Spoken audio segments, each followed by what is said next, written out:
Hello दोस्तों, आप सभी को गुड मॉर्निंग।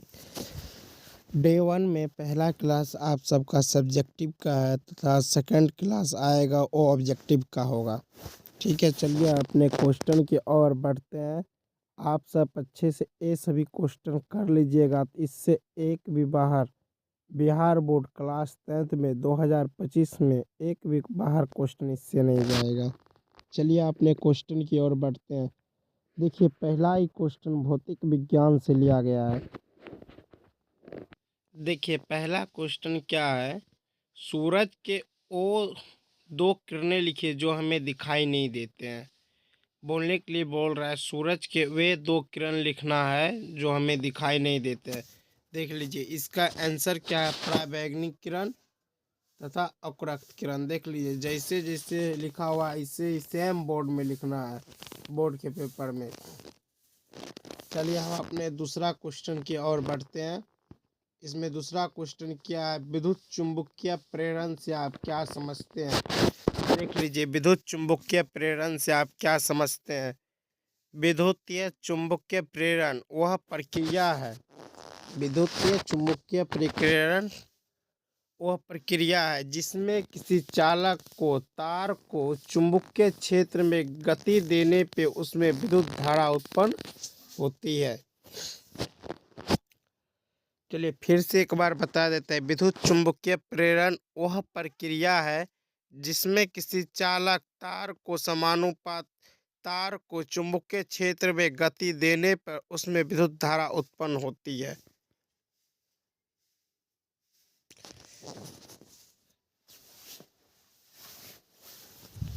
चलिए अपने तीसरे क्वेश्चन की ओर बढ़ते हैं। हमारा तीसरा क्वेश्चन क्या है, हमारा तीसरा क्वेश्चन हमारा क्या है। देखिए, हमारा तीसरा क्वेश्चन है नाभिकीय संलयन क्या है। देख ले, ये सभी जो क्वेश्चन है बिहार बोर्ड क्लास 10th के लिए बहुत इम्पोर्टेंट है।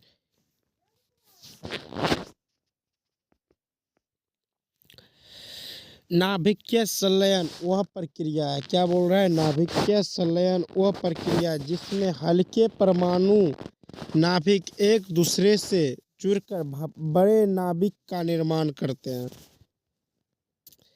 क्या बोल रहा है, नाभिकीय संलयन वह प्रक्रिया है जिसमें हल्के परमाणु नाभिक एक दूसरे से जुड़कर भारी नाभिक या बड़े नाभिक का निर्माण करते हैं। आप सभी एक क्वेश्चन को याद कर लीजिएगा, ठीक है। चलिए हम अपने चौथे क्वेश्चन की ओर बढ़ते हैं। हमारा चौथा क्वेश्चन क्या है,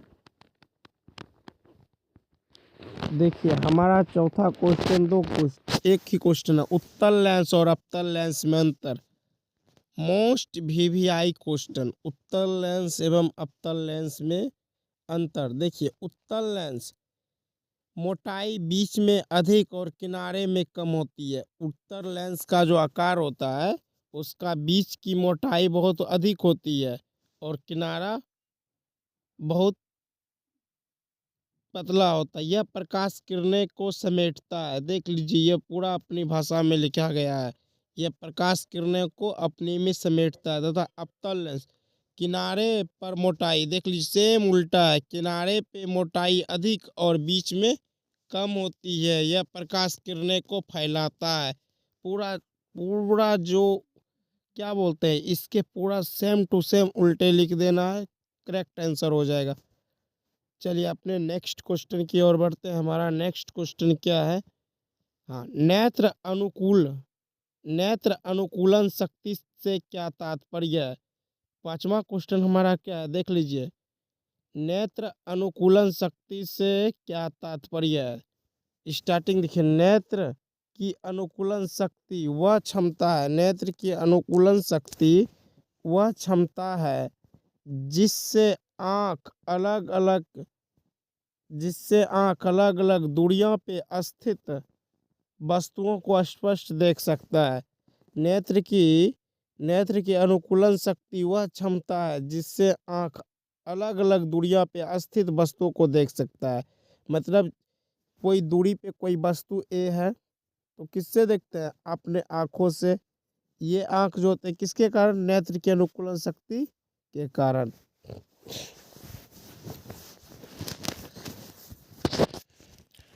चलिए नेक्स्ट क्वेश्चन की ओर चलते हैं।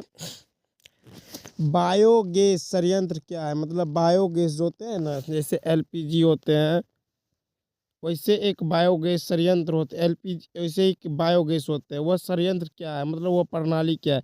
वो कैसे बनता है? देखिए, बायोगैस संयंत्र वह प्रणाली है, बायोगैस संयंत्र वह प्रणाली है जो जैविक कचरे को अपघटित करके मीथेन गैस और जैव उर्वरक का उत्पादन करता है। जो मीथेन गैस और जैव उर्वरक का उत्पादन करता है, जिसे उत्पन्न करते हैं। ठीक है,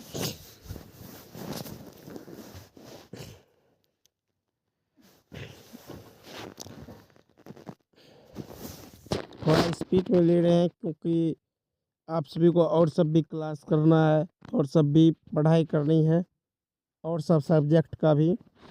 चलिए, क्लास सेवन नहीं, सॉरी, क्वेश्चन नंबर 7। फ्लोमिंग के दाएं हाथ का नियम लिखे। क्या बोला है? फ्लोमिंग का दाएं हाथ का नियम। देखिए, यदि दाएं हाथ के अंगूठे तर्जनी और मध्यमा को परस्पर लंबित रखा जाए तो क्या होगा? देखिए, अंगूठा जो होगा किस दिशा की ओर जाएगा? चाल की दिशा को बताएगा। अंगूठा किसका बताएगा? चाल की दिशा बताएगा। और तर्जनी जो होगा वो क्या बताएगा? चुंबकीय क्षेत्र बताएगा। तथा मध्यमा प्रेरित धारा की दिशा, मतलब धारा किस ओर जा रही है वो बताएगी। और तर्जनी क्या बता रही? चुंबकीय क्षेत्र किधर है, चुंबकीय क्षेत्र की दिशा किधर जा रही है। तथा अंगूठा जो क्या बताएगा? चाल की दिशा को दिखाएगा। अंगूठा क्या दिखाएगा? चाल की दिशा को दिखाएगा। चलिए नेक्स्ट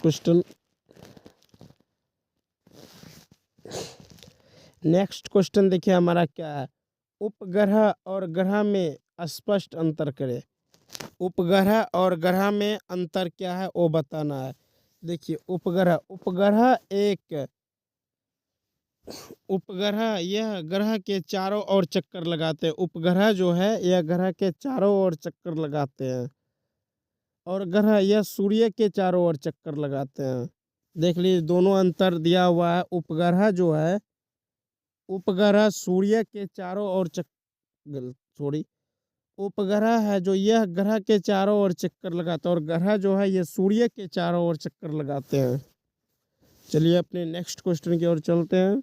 नेक्स्ट क्वेश्चन रसायन विज्ञान का आ गया, देख लीजिए।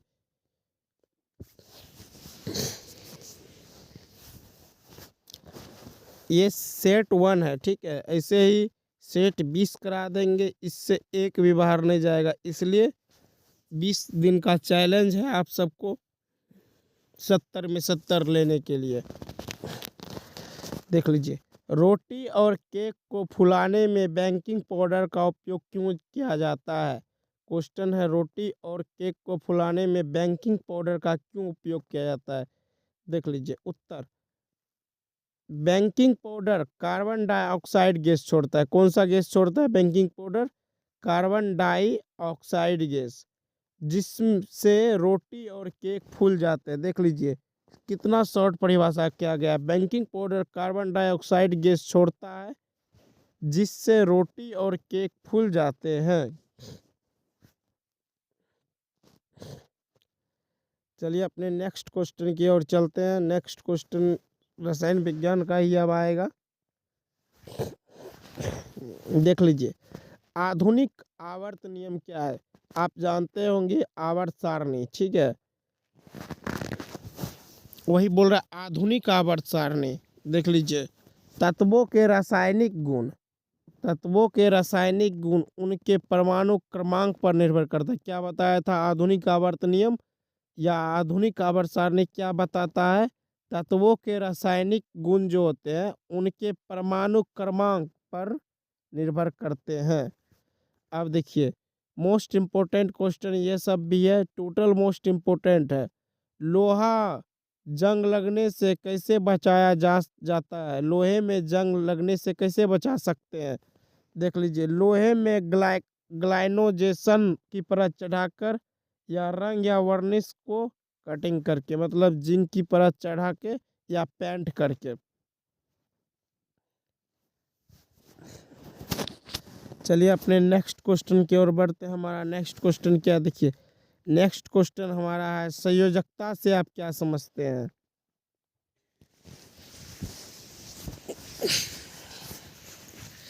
देख लीजिए संयोजकता से आप क्या समझते हैं।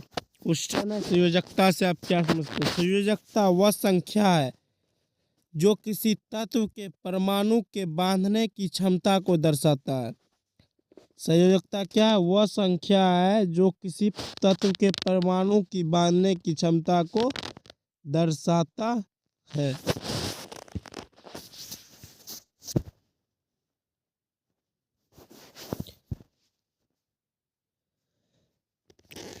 अब देखिए संकेतक क्या है, एक संकेतक का नाम लिखिए। देखिए संकेतक वह पदार्थ है जो अम्ल और क्षार की पहचान में सहायक होते हैं। संकेतक क्या होते हैं, संकेतक वह पदार्थ होते हैं जिससे हम अम्ल और क्षार की पता कर सकते हैं, अम्ल और क्षार को पता कर सकते हैं। जैसे उदाहरण के लिए लिटमस, उदाहरण के लिए लिटमस।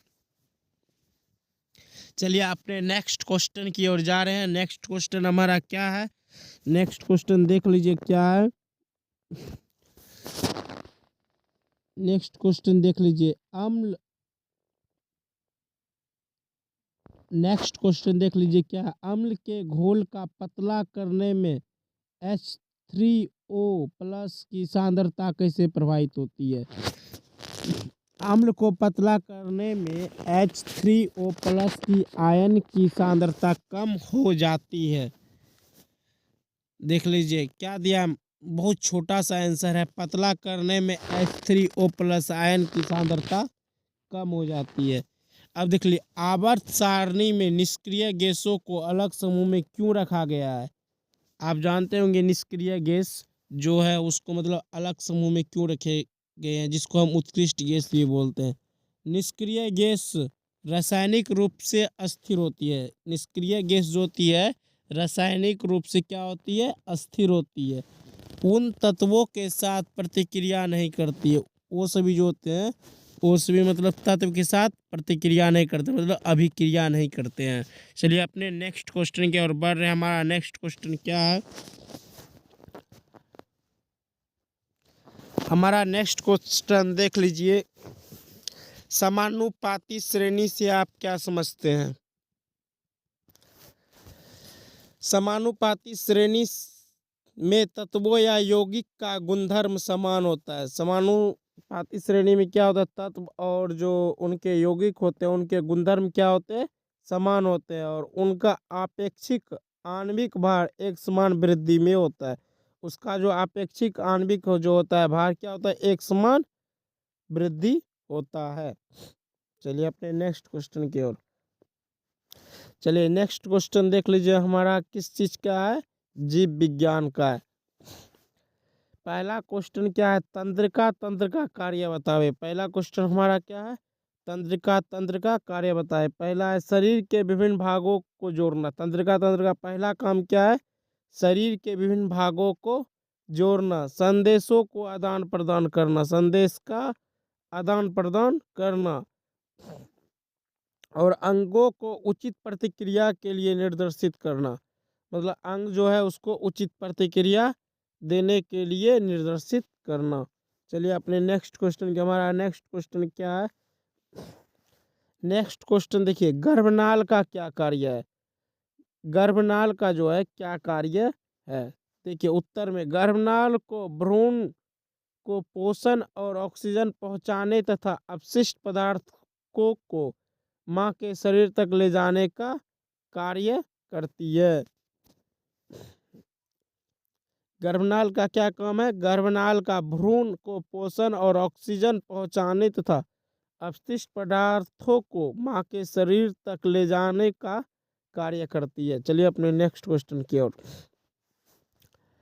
नेक्स्ट क्वेश्चन हमारा है पुरुष नसबंदी की परिभाषा दे। नेक्स्ट क्वेश्चन क्या है, पुरुष नसबंदी की परिभाषा दे। पुरुष नसबंदी एक अस्थायी परिवार नियोजन प्रक्रिया है। पुरुष नसबंदी क्या है? एक अस्थायी परिवार नियोजन प्रक्रिया है जिसमें शुक्राणुओं को रोकने के लिए शुक्र वाहिका को काट दिया जाता है। जिसमें शुक्राणु को रोकने के लिए उसके शुक्र वाहिका को ही काट दिया जाता है।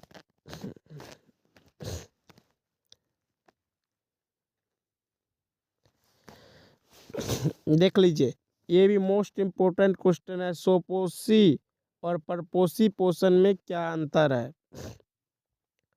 स्वपोषी पौधे सूर्य के प्रकाश से अपना भोजन प्राप्त करता है। स्वपोषी पौधे जितने भी होते हैं वो सूर्य के प्रकाश से अपना भोजन प्राप्त करते हैं। तथा परपोषी जीव अपने भोजन के लिए एक दूसरे पे निर्भर रहते हैं। चलिए अपने नेक्स्ट क्वेश्चन की ओर बढ़ते हैं। हमारा नेक्स्ट क्वेश्चन क्या है? नेक्स्ट क्वेश्चन देख लीजिए, क्या आयोडीन की कमी से होने वाले बीमारी का वर्णन करें। आयोडीन की कमी से कौन कौन सा बीमारी होता है? आयोडीन की कमी से घेंघा रोग होता है। कौन सा रोग होता है? घेंघा रोग होता है, जिसमें गले में थायराइड ग्रंथि बढ़ जाती है। चलिए अपने नेक्स्ट क्वेश्चन की ओर। अब देखिए, ये भी मोस्ट इम्पोर्टेंट क्वेश्चन है, ठीक है। खाद्य श्रृंखला वह प्रक्रिया है जिसमें ऊर्जा एक जीव से दूसरे जीव तक स्थानांतरित होती है। जैसे देख लीजिए, पहला है घास। घास को कौन खाएगा? हिरण। और हिरण को कौन खाएगा? शेर। मतलब एक जीव जो है दूसरे जीव पे क्या है? निर्भर है। चलिए नेक्स्ट क्वेश्चन की ओर। नेक्स्ट क्वेश्चन हमारा क्या है? स्वाद कलिकाएं। हमारी स्वाद कलिकाएं क्या है? स्वाद कलिकाएं जो है हमारी जीभ पर मौजूद छोटी संरचना होती है। ये हमारे जीभ जो होते हैं ना, वहाँ पे मौजूद संरचना होती है जो विभिन्न स्वादों का अनुभव करती है। ये सब क्या करते हैं? स्वाद का अनुभव करती है। हीमोग्लोबिन का महत्व क्या है? नेक्स्ट क्वेश्चन देख लीजिए, क्या हीमोग्लोबिन का महत्व क्या है? हीमोग्लोबिन ऑक्सीजन का परिवहन करता है।